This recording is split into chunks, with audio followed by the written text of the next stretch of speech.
Eventually, I started working around the world. Skepticism. Skepticism, yes. Yes. I see it every day, as you know. What are we going to say is actually really important. Repeat, repeat, repeat. Sure, repeat. Location. We want to be in the economy of trust. That means a new economic mechanism. No, I see my future here. I feel it. I love Ukraine. Peter, great to see you. Welcome. Good to see you. Thank you. Hi everybody, my name is Henry Sternberg. I'm a president of World Trade Center Kyiv, and you are on our new project, Economy of Trust. My guest today is Peter Артвуд, a communication expert who has spent his career in public and private sector across many countries around the world. Today, I'm lucky that he is a Chief Communication Officer for World Trade Center Kyiv. Our topic today will be all about communication, importance of communication for positioning, for delivering the message, for understanding of how critical communications are in 21st century. Peter, welcome to the show, and thank you for being here. I'm really glad to be here. It's great to see you again. Yes, and let's start with you. I know you have spent 20 years in your career as an entrepreneur in your business in Canada, and I want you to spend a couple of minutes about that and also why you moved on. Right. So I started out with a publishing company.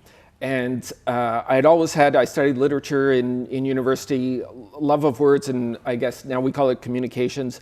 And that got me into publishing. And it wasn't until I was in publishing that I realized I was also an entrepreneur, because we set up a company. And I ran that for 10 years in Winnipeg on the prairies of Canada. I moved to Toronto, worked for a larger publishing company. And then I moved into more in the commercial sector, doing comms I was a content manager for an online startup. And eventually I started working around the world. And that was very much a freelance career, working for companies, for government, for all sorts of clients. When I returned to Canada for a while, I ended up working for the Government of Canada, and I was a communications advisor with Global Affairs Canada, the equivalent of the State Department or the Foreign Office. That's an important office. Yes. So let's talk about Canada, your position there. Obviously, one of the critical things that I was attracted to you as an expert is because of your ability to move between the government communications and private corporate communications. Talk about the difference between the two.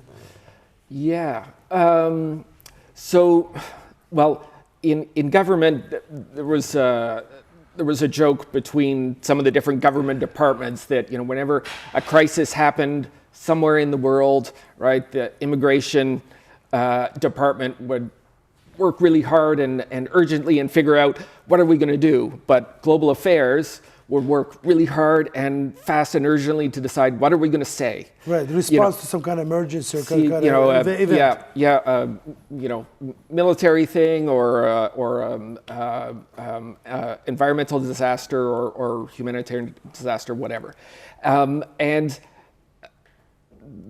what are we going to say is actually really important. Correct, of course. Key to communications, isn't it? Yeah. And what I learned really and took on board from my time in government was just how to be reactive. Because the corporate world is a more proactive approach, isn't it? Absolutely, yes. So that's the difference? Yeah. Both require you to be prepared and to plan. Right. But in government, you're planning for contingencies. Correct. And in the corporate world, you're planning how you're going to go to market. Great. And how do you position yourself? How do you position yourself? And what message you want to deliver to someone? Yeah. In both cases, it always starts with who's the audience. Correct. And all communications start with understanding your audience. And if you don't start there, everything else falls apart. Great segue to the next question. Obviously, you're here, as you alluded earlier, and I know that because of your wife's diplomatic career. That's why it's a great opportunity for you to travel the world. Ukraine, what's your impression? What do you think potential of the country is? What do you feel about the country? Compared to others. I like the way you phrase that. I often get that question, you travelers, what do you like about the country where you are? Right. But how do you feel about it? Right. It's a different question. It is. And I've had this feeling once before. I love Ukraine. I think it has enormous potential. It's an exciting place to be culturally and in the business world right now. I had the fortune to be in Yerevan around Armenia. Armenia, Yes. yeah, 2004. Okay. So a short time frame after the wall came down Yep. and after it gained its independence.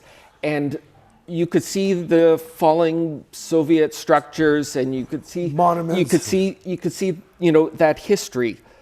But on the street corners, there were restaurants popping up. There's underground bars with new music, and the feeling I felt like optimism, renewal. Right. And I feel the same thing here in Ukraine. Kyiv and Ukraine. It's a little different because everything is, there's a bigger infrastructure, Bigger there's country, way bigger country, yes. But the feeling is the same. Right, a lot of energy. I mean, I personally, as somebody who was born here and spent most of my life in America, I come back and I always will pull back here.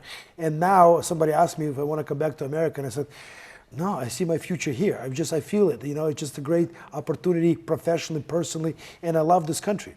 That leads me to the next question.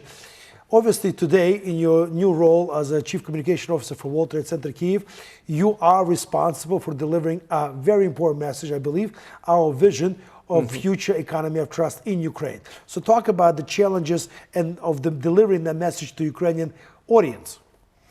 Wow, yeah. There are a number of challenges. And I would say the first one is skepticism. Skepticism, yes. Yes. I see it every day, as you know.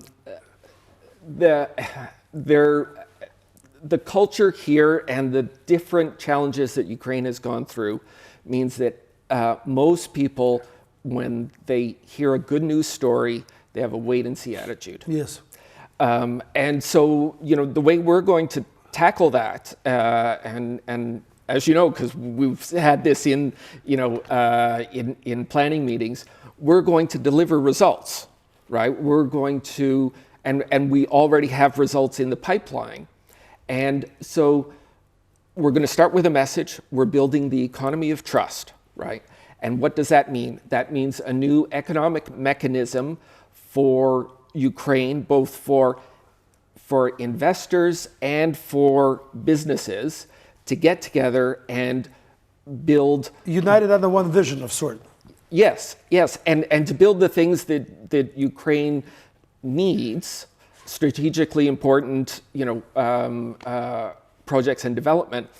But so we say that's what we're building, and that's the first message. But the next message is, hey, we're launching this product, and we're building the economy of trust. It's part of the building blocks of economy. And the next message, and the next message, and so this is a systematic approach to giving here's where we're going, and then delivering result and communicating those both messages all the time across.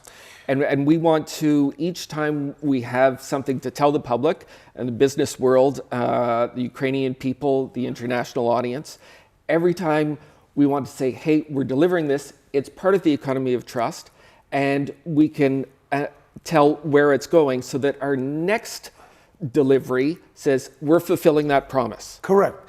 And this is important as part of building trust in itself. Yeah. Between us as a company, organization, and the audience, international in our case, and domestic. Yeah. There's one other key aspect to it, and that's transparency. 100%, we know our rule. Yeah. But I want to stress and I want to point out one thing. Me and Peter had weeks of argument between we are economy of trust or we are building economy of trust. One word. And Peter obviously won this argument because we are not really an economy of trust yet. We want to be an economy of trust. And in communication, in terms of credibility, transparency, we need to be very precise. And building it is a correct word in this case because that's the future that we're aiming to achieve. Right. And it also tells the world what our role is. Obviously, you have spent your career traveling around the world. You have experienced many different cultures. Yeah. Being a Canadian, I want you to share with us how culturally somebody like you coming out of Canada digesting all type of differences, and how do you, as a professional, communicate through those? Wow. Yeah, it's a great question. So I've been really fortunate that I've been able to work and travel around the world, partly because my wife is a diplomat and she's been dragging me from China to Egypt, now in Ukraine. And I've also been lucky that I've been able to work everywhere I've gone. Everyone needs communications, and in the international world, someone with North American English communications. So I've been really fortunate, and I found that in terms of the cultural differences, they are subtle, and they are really important, critical, and and the trick about it is being clear. And taking the time to be clear whenever you're communicating. And this is true for everything. You listen once, you listen twice, you listen 3 times until you understand it. Right. Whether it's an exchange on chat, it's on the phone, or you're preparing a document. In terms of the other cultural differences, they've just been an enriching experience. Enriching for you personally, yes. Yeah. Because you learn so many more nuances that you know sitting on the internet. Yes, and just the simple. I've learned a little bit of Arabic, a little bit of Korean, a little bit of Chinese. I'm learning a lot of Ukrainian, a lot of Ukrainian, and the simplest way to get all of them have different alphabets, and you can just spend 2 hours memorizing, learn the alphabet, and suddenly what you thought was a world that you couldn't understand, you start sounding out the letters. Half of them are based on English or French or whatever. I mean, Korea, and I'm spending out, orange juice. Oh, I know what that is, And the other thing I've found is, I lived in Egypt twice. Yeah. The first time I was in and out. I traveled to Nepal. I attended a workshop in San Diego. I was there for 6 weeks. It was 9 months. So it wasn't a permanent thing? It wasn't. I was back and forth, and I never really integrated with sort of language, making friends and stuff. And that was my worst international experience. Because of in and out? Because I didn't spend the time to learn about the culture and to connect with it. And to understand it more. And when I went back, I made that a priority.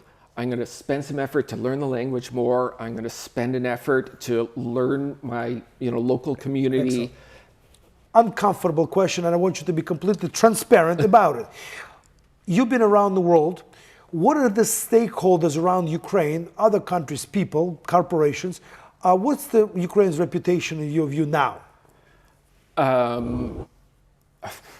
There's a lot of ways to characterize that, and I'll be careful about my language, but it's not good, right? Right. The view is that if you're going to do business in Ukraine, you're taking a high level of risk. Correct. And that risk is really a fear of being ripped off, being cheated, facing corruption.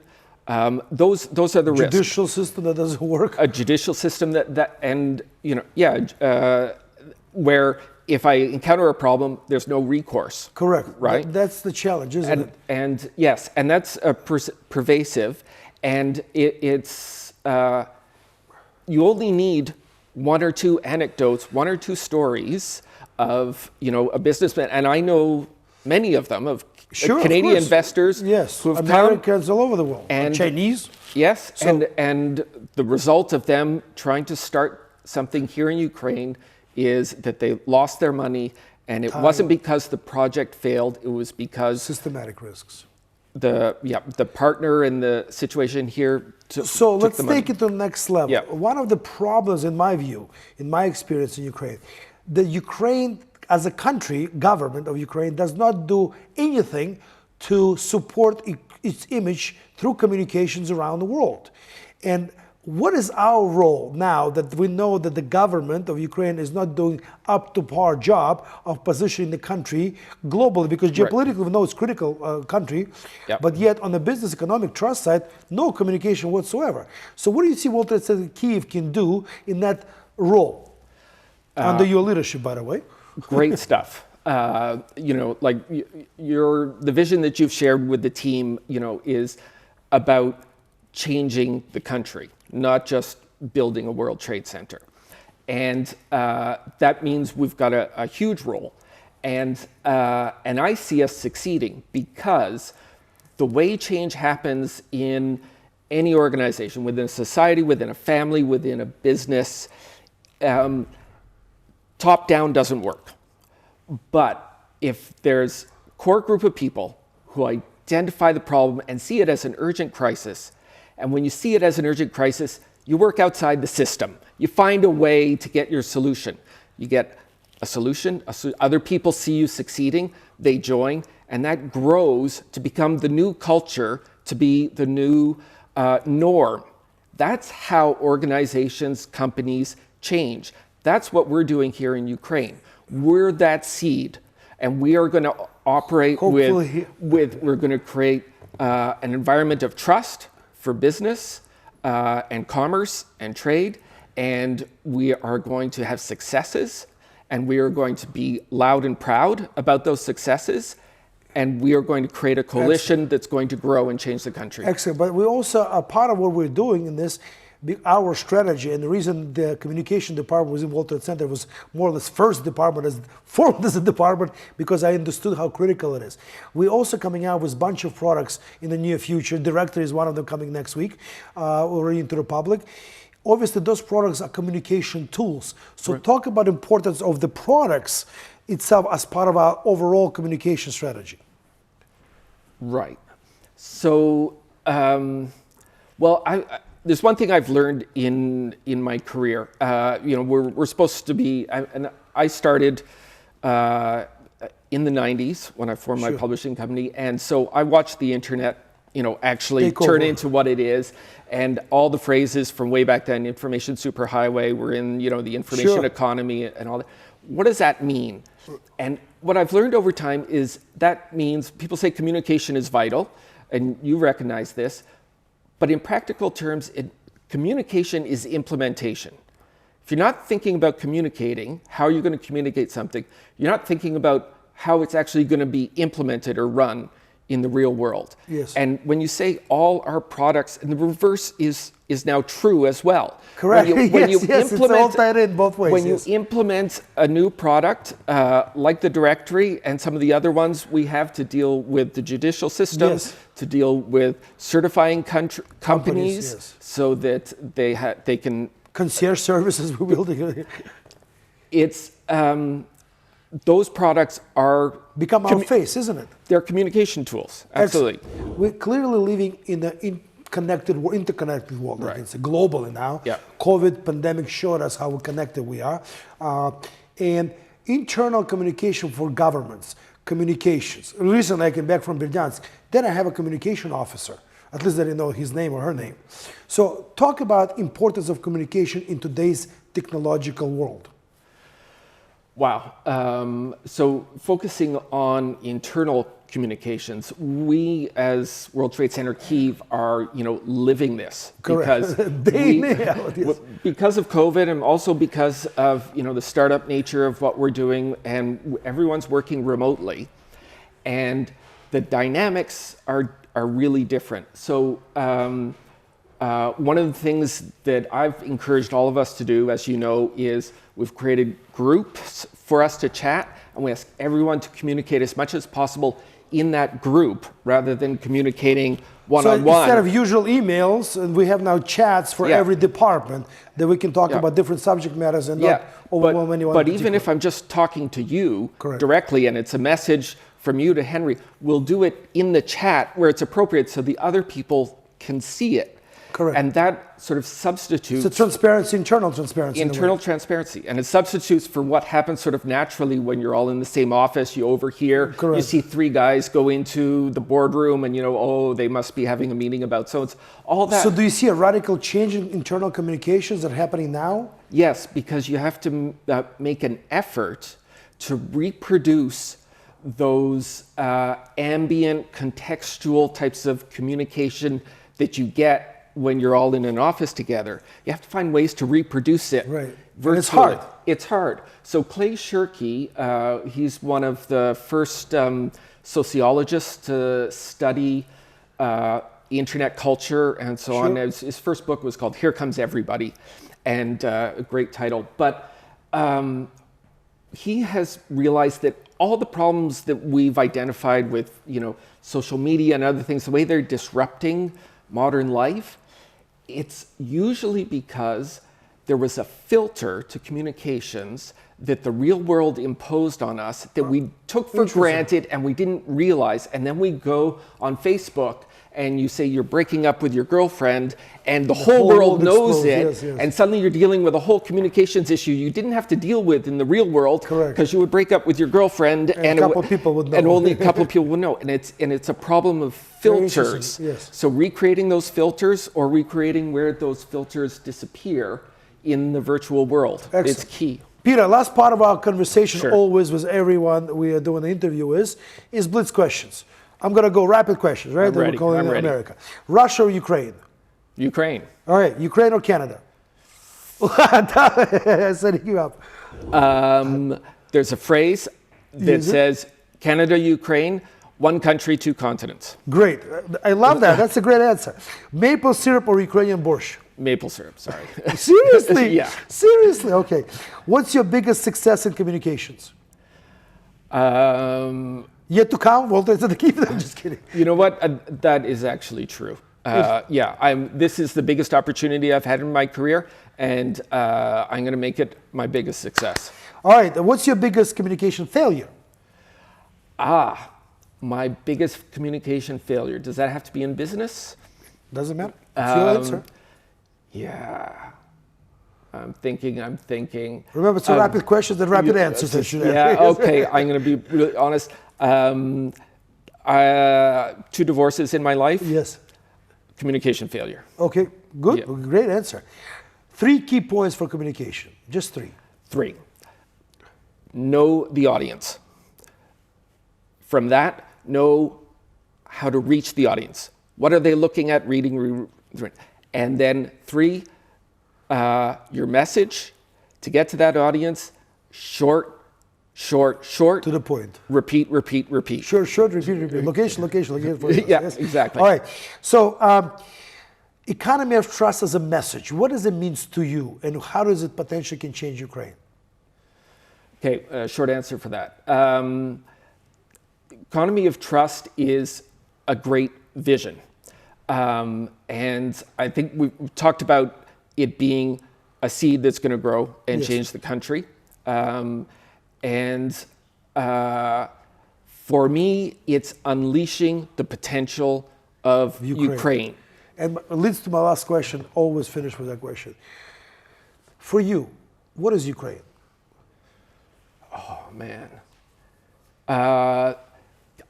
For me, Ukraine is a whole bunch of experiences, and it's like I'm a sponge. I'm soaking up the experiences, and it's changing me. Well, thank you very much. To summarize this great conversation with Peter, I want everybody to understand the communication, irrespective if you're a small city, if your corporation or your government, is critical in today's world. Without proper communication strategy, there's absolutely no chance your company can succeed, or your government can succeed, or your city. We are lucky to have Peter as a Chief Communication Officer for World Trade Center Kyiv, because his role is not only to help our organization, but to help millions of organizations within Ukraine, non-for-profit and for-profit, and municipalities of different types. The question for you is this: how do you communicate? What can we do together to help you communicate better? Hope you sign up for our channel and hope to see you next time. And thank you very much for watching us today. Have a great day.